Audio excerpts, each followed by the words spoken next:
Olha só, gente querida, hoje eu quero fazer uma pergunta a você.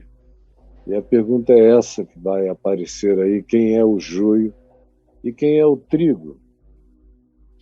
Essa é a primeira pergunta. Quem é o joio? Quem é o trigo? O joio sabe que é joio?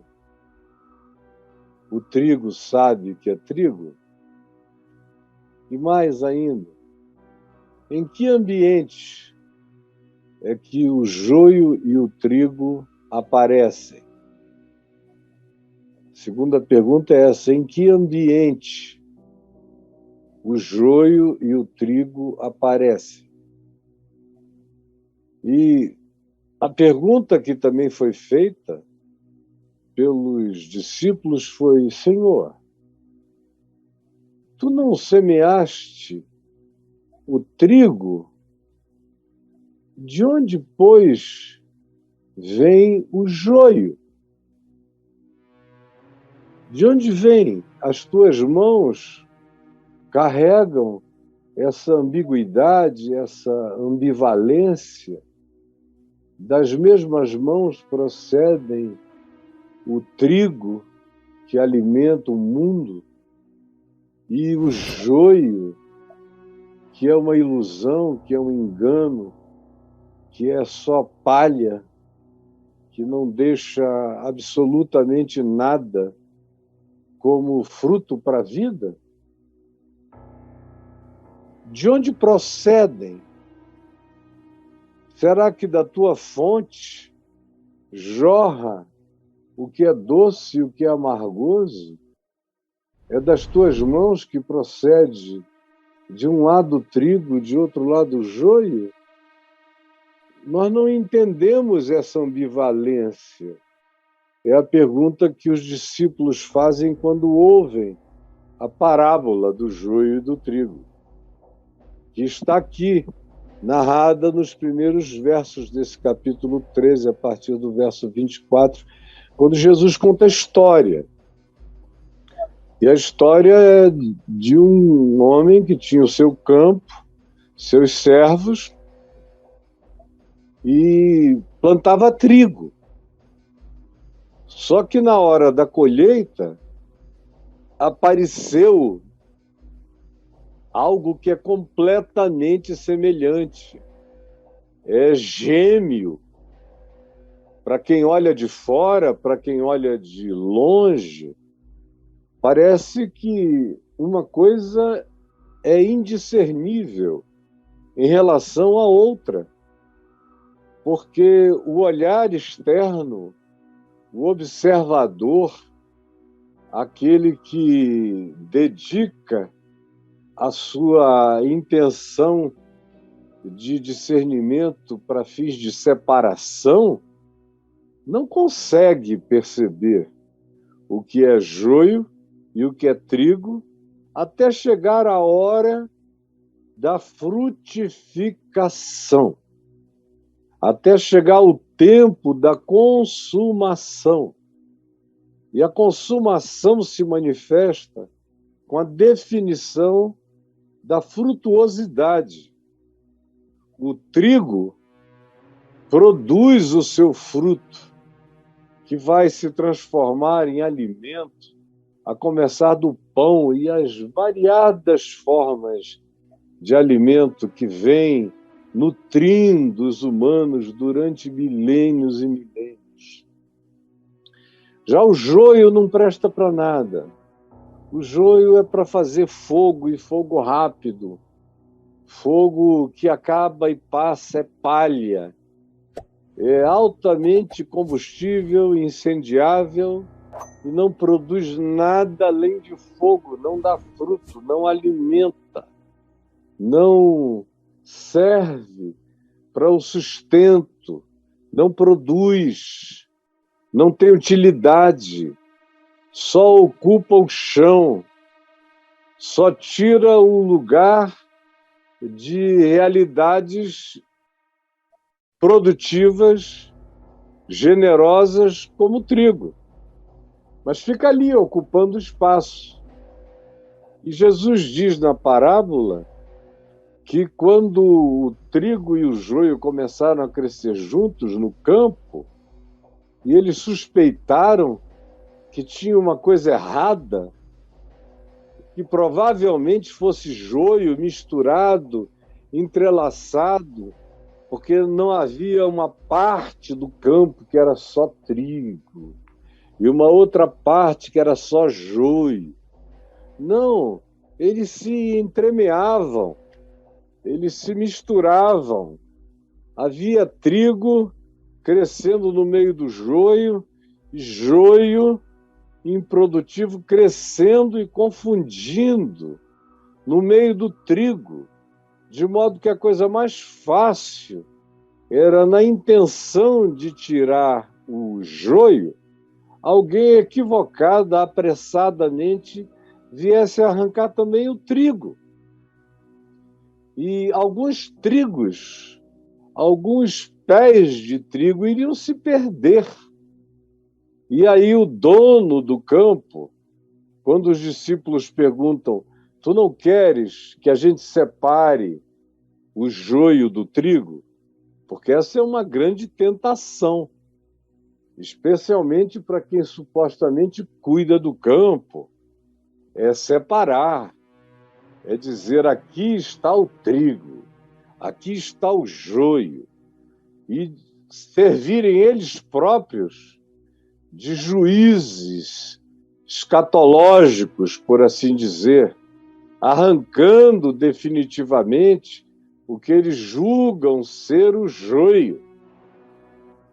E Jesus diz que o dono do campo, o que era também o senhor daqueles servos, diz: não, não, não, não toquem aí, porque conquanto dê para fazer alguma separação alguma entre o joio e o trigo, com o exame acurado, no entanto, há o risco enorme de que nessa ânsia de juízo, de separação, de definição de quem é quem, de querer um estado de pureza, de DNA de trigo, de garantia de que do nosso lado só tem o que é bom.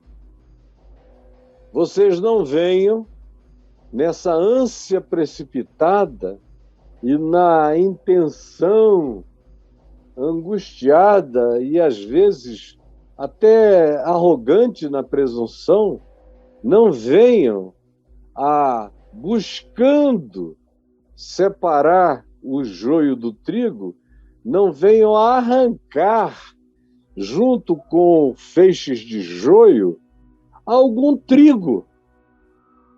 Porque um único trigo vale mais do que o campo inteiro de joio.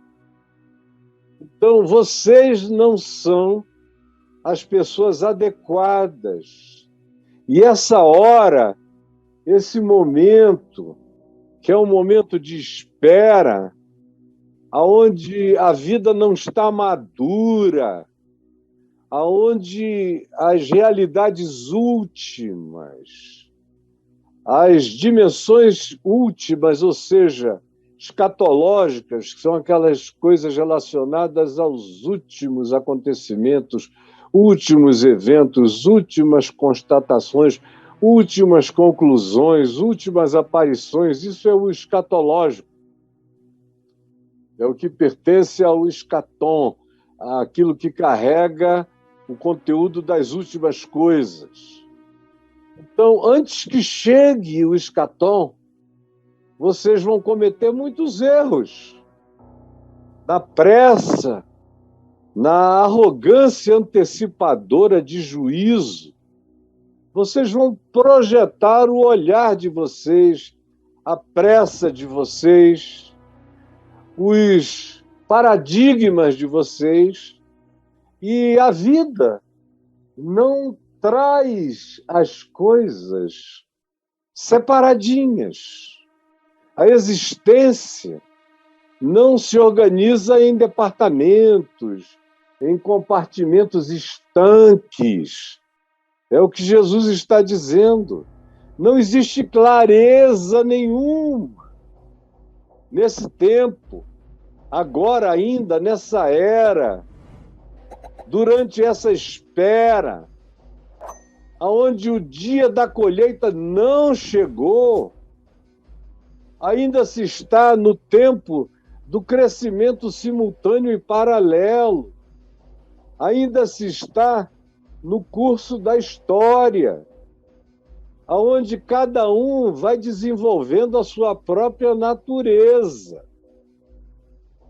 Conquanto a gente tenha, por exemplo, salmos, como um salmo que eu gosto muito, que eu estava lendo hoje de manhã, e que diz uma coisa forte, assombrosa: seja verdadeiro, mas nenhum de nós tem a capacidade de fazer isso antes que chegue o tempo escatológico, antes que a dimensão do escatom visite a história. Diz aqui o Salmo 58, no verso 3, falando de pessoas que carregam no íntimo iniquidades, que engendram iniquidades no íntimo, e que são aquelas que também distribuem na terra a violência das suas mãos. Aí o verso 3 diz que esses que são impiedosos, são perversos, desviam-se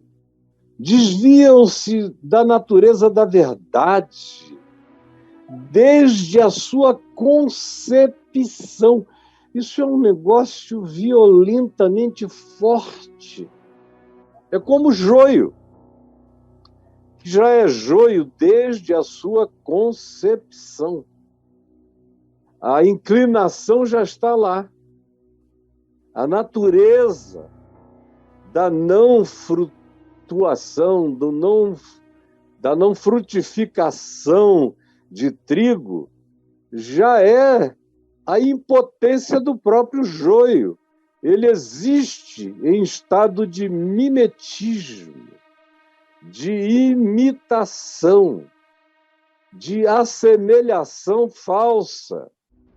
Desde a sua concepção, nascem, e diz aqui o Salmo, e já se desencaminham, e desde muito pequenos que eles demonstram essa inclinação, que o Salmo diz: meu Deus, tem gente que já vem assim desde a concepção, com aquela natureza ruim, com aquela atitude inclinada para o mal, para a perversidade, para o engano, para o bullying, para a alegria mentirosa, para o disfarce, para o faz de conta. Sentem prazer em passar pelo que não são e ridicularizam aqueles que, por uma razão ou por outra, seja por ingenuidade, ou seja até para não cometerem uma injustiça, uma precipitação, esperam para não se equivocarem. Mas, enquanto isso, são objeto das gargalhadas que dizem otário. Nem consegue perceber a natureza de quem quer que seja. Se conhecesse a minha própria, saberia que eu não tenho nada a ver com eles. Eu só ando no meio, eu só transito, eu só tenho meu trajeto misturado, eu só brotei entre, eu só existo e aconteço no meio. E eu não estou sozinho, tem muitos iguais a mim, crescendo no mesmo ambiente. E eles olham e veem os que supõem serem os cuidadores do campo, com aquela angústia escatológica de juízo premeditado, de juízo apressado, de juízo predefinido, de juízo subjetivo, porque não houve a menor chance de que qualquer objetividade tenha podido se manifestar pela avaliação do fruto, do resultado, da manifestação inequívoca do óbvio, que é o fruto. O fruto não deixa dúvida. Foi o que Jesus disse: ninguém colhe espinhos de figueiras, nem tampouco, semeando videiras, acharão espinheiros, porque a árvore é conhecida pelo seu fruto. É um princípio da agricultura que Jesus aplica frequentemente à natureza escatológica do convívio humano e da pressa humana de querer definições black and white, joio e trigo e coisas do tipo, que Jesus diz: não, não, não. É um perigo. Juízo temerário, juízo precipitado, juízo subjetivo, juízo definitivo, juízo desenraizante. Não pratiquem isto, porque pode ser que aqui e ali vocês acertem, mas será um acerto oriundo da presunção ignorante, do ímpeto de vocês, porque, na real mesmo, não dá para saber até que o fruto apareça. E o risco é que vocês arranquem gente boa, tirem gente boa, porque trigo aqui é uma expressão para pessoas que dão o fruto da vida. E joio é uma manifestação e uma designação para pessoas que passam pelo mundo no engano, nas aparências, no fingimento, no mascaramento, na hipocrisia, que não produzem vida, que não são pés de pão, só são pés de palha. A sua raiz não é a raiz que cresce para gerar alimento, ela só cresce para produzir engano. Embora sejam extremamente parecidos, mas foi Jesus mesmo que disse: não julgueis segundo a aparência, mas segundo a verdade, segundo a reta justiça, segundo a natureza real. E para que vocês não cometam o equívoco de arrancar gente boa do chão da vida, só porque vocês confundiram com joio, com gente ruim, não pratiquem isso. Não é tarefa para homens, não é tarefa para discípulos, não há tarefa para crentes, não é tarefa para pastores, nem para padres, nem para sacerdotes, nem para conselhos espirituais, nem para presbitérios, nem para sínodos, nem para concílios supremos, nem mesmo o concílio de Jerusalém, Atos dos Apóstolos, tinha essa prerrogativa de definição. Ela nunca foi dada por Jesus a ninguém, nem a grupo algum, até que o fruto se manifeste. E aí, quando o fruto se manifesta, ainda assim, o que Jesus diz usando essa parábola do joio e do trigo é: mesmo nesse tempo, quando o joio se mostrar joio, porque não deu fruto nenhum, porque só gerou palha, ainda assim, essa não é a tarefa de vocês.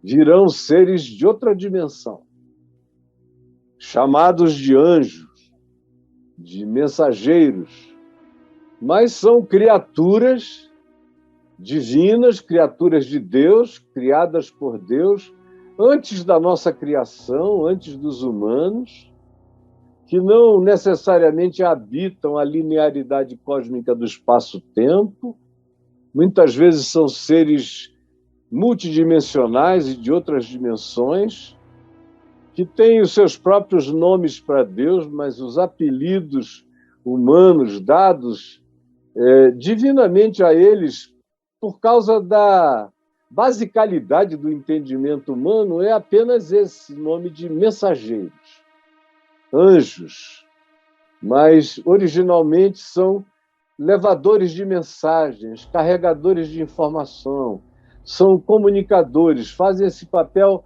mediador, medianeiro, trazendo mensagens, informações, como uma quantidade grande de textos bíblicos diz, que nós mesmos e os nossos antepassados receberam boas novas trazidas por anjos, por mensageiros multidimensionais que comunicaram a palavra e a revelação de Deus. Então, mesmo quando chega o tempo da maturidade, ainda assim, o que Jesus diz é isso: esperem. Esperem mais um pouco. Aguardem ainda mais. Ainda há o que esperar. E quando eu disser que é a hora, vocês não serão chamados para arrancar nada. Nem no momento escatológico mais definitivo, nem nas últimas coisas, nem na última hora. Vocês são apenas pessoas que cuidam do campo e que me trazem reports do campo, mas vocês não são aqueles que receberam o poder de trazer juízos finais, nem peremptórios, sobre ninguém, nem sobre coisa alguma. Julguem-se a si mesmos. Aquele que se julga a si mesmo já está fazendo um grande favor à existência. Aquele que se examina, aquele que se percebe, aquele que se encara, que se enxerga, já é uma pessoa que está colaborando com a vida, o que a maioria das pessoas não faz. A maioria não tem olhos que enxergam para dentro.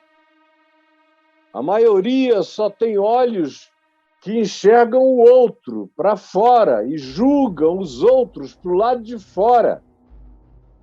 O mundo quase todo só enxerga da cara para fora, não enxerga da cara para dentro, para o coração.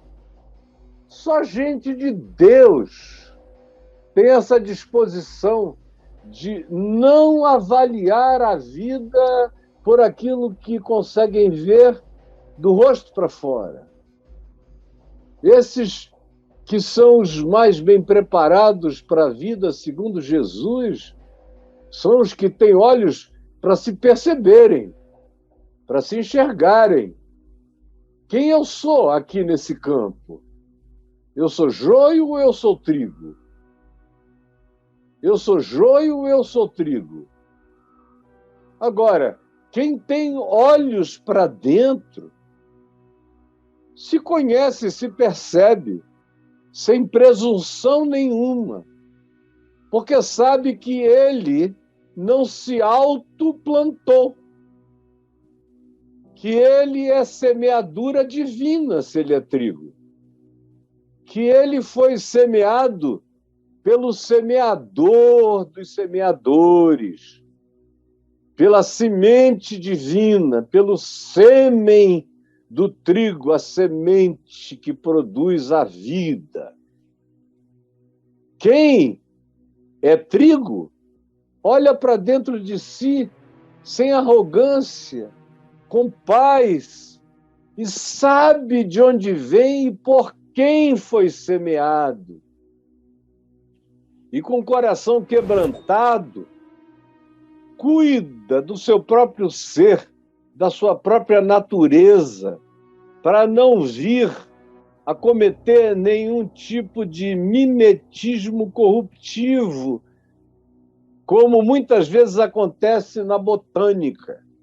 Quando você vê algumas plantas que se unem tanto a outras que acabam se fundindo e deixam de ser o que eram originalmente, não são mais o que eram e passam a ser o que não eram. Entram num estado de hibridização improdutiva. Já o joio sabe que é joio. Sabe que não está aí para dar fruto. Tem raiva de quem dá. Só gosta de parecer ser. Só gosta de se misturar com.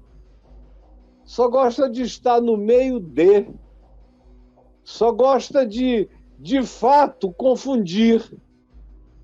E se alegra na perplexidade que causa, na mistura que produz. Mas no coração, ele é absolutamente cônscio da sua própria natureza mentirosa, enganadora, porque, como diz o Salmo, ele mesmo já nasce proferindo mentiras. E a sua inclinação já se manifesta desde os primeiros passos, muitas vezes porque já vem entortada desde a concepção. E é uma coisa dura de aceitar. Eu já tive as maiores dificuldades da vida para conseguir crer que existe gente que nasce e desde a concepção já vem estragada. Se não houver uma regênese, uma regeneração, se não houver um milagre absolutamente divino que não tem nada a ver com enxerto humano, com trabalho humano, tem que ser algo inexplicável até para o ser humano, o milagre que faça um ser que desde a concepção tinha uma inclinação perversa ser visitado pela voz que do nada tira a vida e do que é enganoso pode evocar verdades. Se não for por um milagre dessa grandiosidade, não tem psicologia que converta, religião que mude, não tem absolutamente nada disso para acontecer, porque, de fato, não existe poder na terra para transformar joio em trigo. E aí, os discípulos ficaram tão chocados com essa ideia que chegaram para Jesus e disse: escuta, quem é que é o dono desse campo? Quem foi que semeou esse campo? Que ambiguidade é essa? Que ambivalência é essa? O que é o campo? Quem faz parte dele? Explica para a gente, porque isso nos deixou confusos. Provavelmente já tivesse gente ali, um olhando para o outro. Um olhando para o outro. Será que fulano é joio? Cada um olhando e dizendo: eu sei que eu sou trigo, mas será que fulano é joio? Ele tem umas coisas, não sei não. Esse Mateus foi publicano, trabalhando como coletor de impostos para os romanos tantos anos. Será que isso não foi só uma empolgação vir com Jesus, mas a inclinação perversa dele já não esteja instalada nele desde o início? Esse Pedro, tosco, grosso, cheio de palavrão, agressivo, impetuoso, o cara que briga fácil, é capaz de sair do braço, de puxar uma espada e fazer alguma loucura, praticar alguma violência. Fala mais do que pensa. Será que ele não é joio, ao invés de ser trigo? Ou esse tal de João, que até Jesus apelidou com o irmão dele de Boanerges, filhos do trovão, de tão impetuosos, grossos, definitivos, cheios de juízos superiores.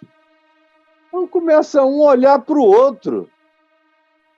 Inevitavelmente, o grupo que recebe essa informação não olha para longe, olha bem para perto. Olham uns para os outros, olham uns para os outros. Você está me entendendo? Assim como ontem eu falei aqui, daqueles que olham uns para os outros. E ontem nós passamos, eu mesmo, fiquei um tempo grande, depois da minha conversa com meu amigo Longini, no programa de ontem, falando sobre essa tentativa de concílios da Igreja Presbiteriana e que já levaram documentação para o Supremo Concílio que haverá em Cuiabá, para ver se eles, nesse Supremo Concílio, separam o joio do trigo. E, nesse caso, o critério é o joio é de esquerda e o trigo é de direita. O joio é da social-democracia e o trigo é do capitalismo e do liberalismo. O joio é desse pessoal que quer ter misericórdia pelo mundo, melhorar a vida dos pobres, socorrer os necessitados, dedicarem-se a isso. Isso aí é coisa de gente de esquerda. Isso é uma falsa compaixão. Mas nós sabemos que somos filhos do rei, que não somos salvos pelas obras, mas pelo nosso acerto doutrinário. Então, nós somos o trigo posto à direita. E nós falamos aqui, eu falei 2h30 ontem, 2h40 a respeito dessa parábola sem mencioná-la. E aqui eu estou justamente nesse ponto em que os discípulos entram na questão. E eles entram com essa ânsia de definição, de separação, e com essa arrogância, com essa presunção de pensar que eles têm os critérios, que eles têm os paradigmas, que eles têm as réguas, que eles têm as mensurabilidades, que eles carregam o olhar da inevocabilidade, que eles são pessoas para além do engano, para além do equívoco. E aí querem dividir, querem separar, porque eles só olham da cara para lá e fazem julgamentos de uma precipitação louca, perversa, absurda, demoníaca, satânica. Nesse seu justicismo, eles realizam a vontade do diabo e não de Jesus, e não do Evangelho. Aí eles perguntam, escuta, Conta aqui para a gente, explica para nós. E Jesus explicou. Conquanto a continuidade, a observação que a gente faça do resto da vida desses discípulos e de outros, nos mostre que eles não chegaram a aprender isso completamente, que no futuro eles ainda cometeram alguns equívocos, algumas precipitações, apesar de que Jesus disse o seguinte, quando eles perguntaram, o que é isso? Explica-nos essa parábola do joio do campo. Vejam que eles ficaram tão impressionados que eles não disseram a parábola do joio e do trigo. A fixação deles era no joio. Essa é uma obsessão de crente. É só olhar o mal. Só ter olhos para o joio, para o perverso, para o engano, para o suposto herético, para o que cometeu os equívocos inaceitáveis, do meu ponto de vista. E assim, aqui, a própria parábola já revela que eles estão preocupados com o joio. E alguns deles, ao se preocuparem com o joio, não estão nem olhando para eles próprios, mas estão olhando para fora. Quem será joio aqui? É a mesma coisa que aconteceu quando Jesus disse, um de vós me trairá, um de vós é diabo. Aí eles ficaram olhando, alguns diziam, porventura sou eu, Senhor? Botando a mão no peito, mas olhando para os outros em volta. Porventura sou eu, Senhor? Raramente o cara olha para si, até quando na piedade ele diz, porventura sou eu? É uma pergunta que não se existencializa na direção do próprio interior. Ela se existencializa na presunção de julgar o outro. Ninguém aqui pergunta, porventura algum de nós é joio? Não, Senhor, explica-nos a parábola do joio, porque a gente não quer dar mole. Quer entender quem é joio. Explica-nos. Aí Jesus respondeu e disse, o que semeia a boa semente é o Filho do Homem. E como Filho do Homem, ele está descrevendo ele, historicamente, como grande semeador, e também está definindo aquela que seria a distribuição, a semeadura do Evangelho, que eu faço aqui todo dia em nome dele, em nome da sementeira que ele me concedeu de material original, segundo o Evangelho, é a palavra da vida, para semear no mundo.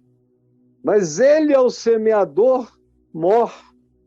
E ele diz o que semeia a boa semente, o Evangelho, a boa nova, a boa natureza regeneradora, sou eu, o Filho do Homem. O campo é o mundo. A boa semente é o resultado do Evangelho no coração humano. Você semeia essa palavra e essa palavra produz os filhos do rei, que são aqueles que oferecem o chão do ser para frutificarem nas boas obras, as quais Deus preparou de antemão para que nós, nelas, fôssemos frutuosos. São os filhos do rei, que nascem dessa semente do Evangelho, semeada pelo Filho do Homem. O joio são os filhos do maligno, são os filhos da maldade, da perversidade, da mentira, do engano, da disfarçatez, da hipocrisia, do faz de conta. E o inimigo que faz isso O inimigo é o que semeou a má semente, que semeou o joio, que semeou esses filhos malignos, que semeou os filhos da perversidade. Quem fez isso foi o diabo. Esse é o inimigo do reino de Deus, é o inimigo dos filhos do reino, é o inimigo do filho do homem, é o inimigo da verdade. Foi o diabo que semeou. E é ele que faz manutenção desse engano no mundo. Como Jesus mesmo disse em João 8, em Mateus 23, Paulo diz isso mais de uma vez, tanto em Atos quanto nas suas cartas, aludindo aos filhos do diabo, cheios de todo engano e de toda malícia, e que pervertem os santos e retos caminhos do Senhor. Filhos malignos, como Jesus disse, àqueles que se escudavam. Olha como o joio adora a religião. Em João 8, o joio se escudava atrás de Abraão, dos patriarcas, da religião, da lei de Moisés, da Torá, das doutrinas, das confissões verbais, dos juízos morais. E Jesus olhou para ele, leia João 8, leia todo o capítulo, e veja como eles vão evoluindo. Começa-se dizendo que alguns deles creram. Aí Jesus diz, olha, se vocês creram mesmo, então vocês vão experimentar, conhecer experiencialmente a verdade, e a verdade vai libertar vocês. Bastou falar em conhecer a verdade no íntimo, que eles surtam. E dizem o quê? Você está nos chamando de escravos? A gente já nasceu no bem. Nós já temos esse pedigree. Nós não somos filhos de nenhum maligno, nós somos filhos de Abraão, que é o nosso pai. E aí esqueceram que, sendo filhos de Abraão, eles foram escravos no Egito. Foram escravos, muitas vezes, uns dos outros. Foram escravos dos persas. Foram escravos primeiro dos caldeus, depois dos medos, depois dos persas, depois dos gregos, depois dos romanos. E nunca deixaram de ser escravos da religião e de si mesmos. E disseram, nós somos filhos de Abraão, nunca fomos escravos, não se enxergavam.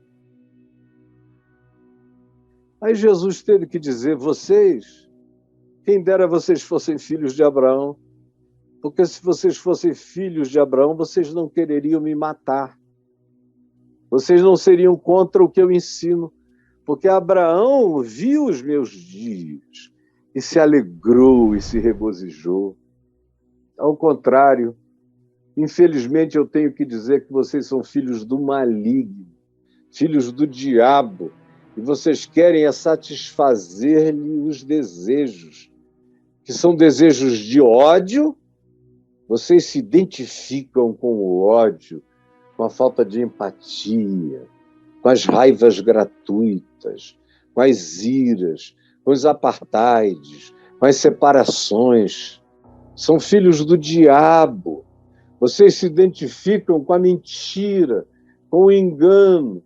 Vocês não têm o pudor de dizer a nenhum de nós foi dado conhecer a verdade do coração humano. Os segredos do coração, só Deus revela. Deixa, por mais impressionado que eu esteja com o que os meus olhos veem, deixa eu esperar. Deixa eu ver o que o futuro traz. Deixa eu ver o que é a história, o que é a consumação, o que o escatom de Deus traz como revelação, porque não são os meus olhos que têm capacidade para enxergar isso. Então Jesus diz, são filhos do maligno, convivendo com os filhos do reino. Então ele diz que a ceifa, o dia do juízo, o dia da separação, não é o Supremo Concílio da Igreja Presbiteriana em Cuiabá, nem de longe. O dia da separação é feito pelo Filho do Homem, é feito pela manifestação da luz absoluta, é feita por mensageiros celestiais que vêm de outra dimensão. Não é trabalho para a superficialidade do olhar, dos credos, dos juízos, das doutrinas, dos dogmas, da arrogância de vocês, não. De modo nenhum. Jamais foi, jamais será. Tem que esperar chegar a hora da ceifa. E a ceifa chega todo dia. A ceifa chega porque tem gente sendo ceifada e morrendo, partindo, saindo desse mundo, do campo do mundo, todo dia. Chega a ceifa. Anteontem, o meu querido irmão amado, cuja imagem ontem eu dei até para o Braulio colocar aí, mas o dia foi de uma agitação tão grande, ontem que eu nem pude mostrar a foto do meu querido amigo Carlos Fábio, que parece alguém da minha família, tem o nome de um dos meus tios, Carlos Fábio, mentor do Caminho da Graça em João Pessoa, na Paraíba. Vocês estão vendo aí, e que partiu para o Senhor anteontem. Esse aí era um trigo puro. Trigo, trigo, trigo. E foi ceifado por anjos e levado para o celeiro eterno. Esse é um trigo que já demonstrou a vida inteira que era trigo, deu fruto de trigo, viveu como trigo e morreu como trigo, e está nos celeiros celestiais, guardados pelo amor de Deus em Cristo Jesus. Obrigado, Braulio. Então, a ceifa acontece todo dia. Talvez haja alguém aqui comigo que pudesse dizer ontem, anteontem, semana passada, alguém que eu amo, uma pessoa de Deus, que eu respeito muito, foi levada, está com o Senhor. Amém. Agora, a outra ceifa, sem ser essa ceifa, que acontece pela morte, pela partida, quando a gente é levado desse mundo e colocado aonde quer que a graça de Deus nos ponha, a outra ceifa é aquela que acontece com a vinda do Filho do Homem. É aquela ceifa do escatom, da volta do Filho do Homem, na consumação de todos os tempos, de todos os séculos, de todas as eras e de todos os aeões. E esse tempo e essa hora não chegou. E Jesus disse que ninguém sabe quando será e nem chegará. Portanto, essa segunda ceifa está para além de mim. Jesus disse, os anjos não sabem quando será, nem o Filho. Portanto, não se metam. Vocês, no máximo, têm a capacidade de identificar a ceifa que acontece na história quando um ser humano é levado desta dimensão para outra, e vocês constatam que foi.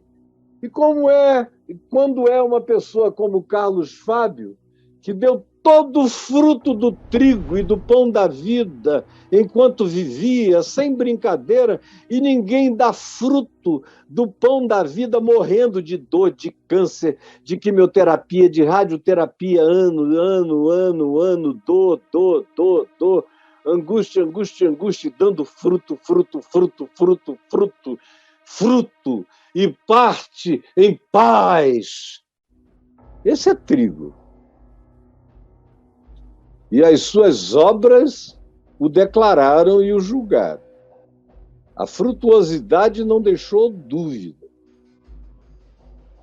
Esse é o único manifestar de ceifa passível de observação ante os nossos olhos, mas não de juízo em relação a quem não viveu como Carlos Fábio viveu, dando fruto. Quando é alguém que viveu sem dar o fruto, eu silencio. Eu silencio. Eu não caio na tentação de dizer, pela vida que viveu, deve estar no fogo, sendo queimado. Eu não. Deus me livre. Eu não tenho olhar escatológico para avaliar a existencialidade de ninguém e muito menos a projeção escatológica de ninguém. Eu celebro o trigo que deu fruto e partiu, mas eu não julgo o joio, porque eu nunca sei o que vai acontecer e sou proibido por Jesus em relação a esse juízo eu vir a exercer. Então Jesus diz, a ceifa é a consumação dos tempos e os ceifeiros não são apóstolos, não são pastores, não são presbíteros, os ceifeiros são os anjos de Deus. Vocês estão fora dessa. Aí você diz, eu não entendi uma coisa, Caio, porque a grande dúvida dos crentes em relação a isso não só tem a ver com tudo que eu expliquei da maneira mais infantil possível, praticamente só acrescentando frases a mais, sinônimos a mais ao que Jesus já definiu. Mas a grande dúvida que parece ter ficado, e que é o que mistura e confunde tudo na cabeça do cristianismo e dos cristãos, não só do cristianismo. O cristianismo já mistura tudo desde o início, porque o cristianismo não tem nada a ver com o evangelho. Como eu digo há muitos anos, o pior inimigo do evangelho na história é o cristianismo. Sempre foi. E aí a grande confusão é que os crentes ficam pensando que o campo é a igreja, como o cristianismo imaginou. E mesmo antes do cristianismo surgir no quarto século, os apóstolos caíram nessa tentação algumas vezes. Os discípulos dos apóstolos, as primeiras gerações, sofreram essa tentação de apartheid, de separação, de desmisturar, de querer deixar tudo claro, separar o joio do trigo, como eu vejo pastores dizendo, chegou a hora de separar o joio do trigo. Você não tem visto isso sendo dito por aí? Poxa vida, eu vejo quase todo dia algum pastor chegar e dizer é a hora de separar o joio do trigo, especialmente numa hora política como essa. Querem separar o joio do trigo. E agora, a política, a ideologia se transformaram numa categoria de juízo. Se transformaram numa referência escatológica. E quem não abraça aquilo ali é joio. E quem abraça a doutrina humana pretendida é trigo. E assim a gente já fica sabendo desde agora quem é joio e quem é trigo. Canalhas. Não querem ouvir o que Jesus disse? Não metam a mão. Não se metam. Caiam fora. Tudo ainda pode mudar. Além do que, as categorias de vocês são falsas. São mentirosas. São mais superficiais do que casca de ferida. Vocês não veem nada para dentro, vocês nem se enxergam e carregam a presunção de saber quem é o outro a partir de categorias infames determinadas por vocês. Quem tem esse ânimo, quem tem esse arbítrio, quem tem esse juízo, quem tem esse desejo, quem se entrega a essa ação, movido por essa presunção, está muito mais para joio do que para trigo.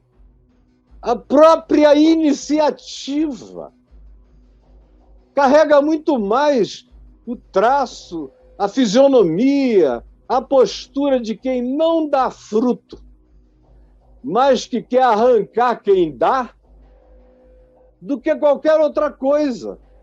Essa atitude parece mais a atitude do joio, que não se importa com a qualidade da vida, que não tem nenhuma preocupação com a frutuosidade do bem, do amor, da misericórdia, da compaixão, da empatia, da solidariedade, do carinho, do acolhimento do despojado, do aflito, do órfão, da viúva, daquele que ninguém enxerga, dos seres invisíveis do mundo.